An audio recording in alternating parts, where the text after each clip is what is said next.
Hello, Row 200, and here we are, Thursday, October 16th. Great seeing everybody at the session October 13th with Dr. Brian DeVries. Kind of an eye-opener.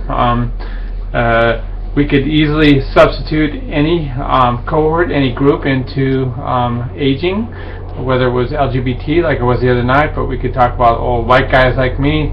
We could talk about any group, African American, Hispanics. It just shows you there's no real guarantees. But what that showed was certain cohorts, certain individuals have the deck kind of stacked against them, and luckily we're starting to make some major headway legally for people from that group, so that's kind of exciting.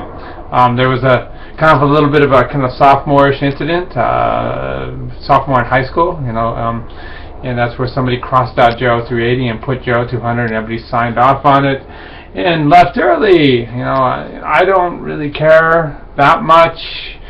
You are the ones paying $60,000 a year to go to USC, and you're paying that much for your education. If you don't care and you think it's kind of a joke, well, then you're the one that loses out, and it makes me really kind of sad. It's a lot of money you're investing for your education, just be still goofing around and not taking things seriously. So there you go. Okay, so now we're into housing. Okay, and I have good news. There's no discussion this week. We just decided to give you guys a break. Okay, so it was an intense week with the session and an intense week with the Critical Thinking 2 assignment being due. So there's no discussion, but you still have to read this because guess what? It's going to be on the midterm that you're going to have to take. So what do we have in terms of housing? It's all the different types of housing options. Obviously, numero one is to live in place and to die in place. Okay, every one of your parents, I'm sure, is hopeful that they will be able to live their entire life in their existing house. When things get tough, you need some type levels of assistance. There are different tiers of assisted living types of facilities. Some with minimal assisted living, some with medium, some that are very intensive, like dementia care units, and really start getting into kind of convalescent care at that point in time. There are options out there. Maybe your kids come live in your house and you build a little granny shack in the backyard. Okay? All this is a possibility, and we're getting more and more inventive in terms of doing this stuff. There's also in this week there's the legal issues, and when we kind of look at some of the legal issues, it's much like we saw in the movie. The people that have preceded all of you in terms of your lives have fought the hard fight, and now we have all kinds of laws that are enacted. The Older Workers Benefit Protection Act, the Age Discrimination and Employment Act, anti-discrimination statutes.